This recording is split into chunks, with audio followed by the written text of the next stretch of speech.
Dessiner les Bantous de la capitale.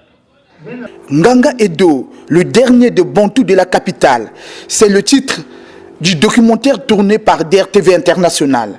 Lundi, le réalisateur de ce documentaire qui parle de la vie et de l'œuvre du patriarche Nganga Edo, Paul Soni Benga, a projeté ce film d'1h20 à la préfecture de Brazzaville. C'était un moment d'émotion et de souvenir. Nganga Edo, cofondateur de Bantous de la capitale, le 15 août 1959, a eu un parcours exceptionnel. Menuisier de son état, Nganga Edo était passionné de la musique. Oufoumu Fila, écrivain, peut confirmer dans le documentaire que Nganga Edo est venu dans la musique par vocation. Parmi les gens qui ont témoigné sur Nganga Edo, il y a Michel Boyibanda, affectueusement appelé Vieux Bobo, ancien sociétaire de Loke Jazz où est passé Nganga Edo. Mermoz Passy, guitariste des Bantous de la capitale, Ricky Siméon, batteur de l'orchestre Les Bantous de la capitale depuis 1967. Nganga Edo, fils unique de sa mère et de son père, est le petit-fils de Nganga Edo Edouard, dont le nom a été donné au CG Nganga Edouard.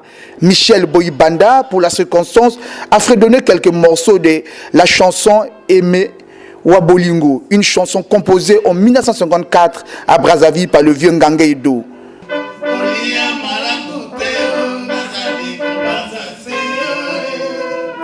L'équipe de tournage de ce documentaire a été aussi présentée. Paul Soni Benga, qui a fait ce documentaire pour perpétuer la mémoire de Nganga Edo, du haut de ses 86 ans, a indiqué que tout peut passer sauf la culture. Nous avons voulu faire à notre façon, l'homme du santon, par l'image, raconter son histoire. Nous allons la faire à titre posthume. Voilà ce qui nous a animés. Je parle de beaucoup d'artistes, d'hommes de lettres sont encore là. Si les réalisateurs sont inspirés par leurs histoires, je crois que c'est le moment jamais d'y penser, parce qu'après la culture, il n'y a plus rien. Quelques hommes de lettres et politiques présents à la cérémonie apprécient l'initiative. D'autres journalistes de télé, surtout les plus anciens, ceux qui ont connu Edo, dans les premiers temps avec les Papa Noël, avec les Nino Malapé, ceux qui l'ont connu avec Loke Jazz et tout. Bon, c'est un personnage multifacette.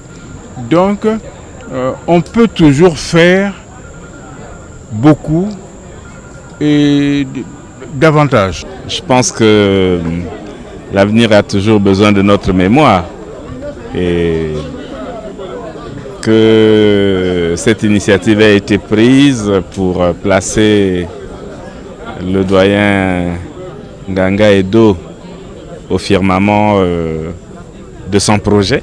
Je pense que c'est bien pour lui, mais c'est surtout bien pour la postérité. C'est une première d'ailleurs, il faut féliciter l'équipe de DRTV qui a eu cette idée géniale de le réaliser.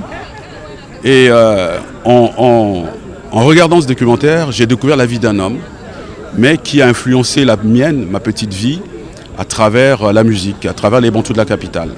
Mais je ne connaissais pas son véritable passé. Et ça, c'est quelque chose de très important pour que nous puissions, nous, en tant que citoyens, comprendre, connaître ce qui a fait que ces compatriotes aient une espèce de flamme intérieure qui les ait poussés à devenir véritablement des ambassadeurs. À l'image de Simaro Lutumba à Kinshasa, Nganga Edo réclame un monument en son honneur pendant qu'il est en vie et non à titre posthume.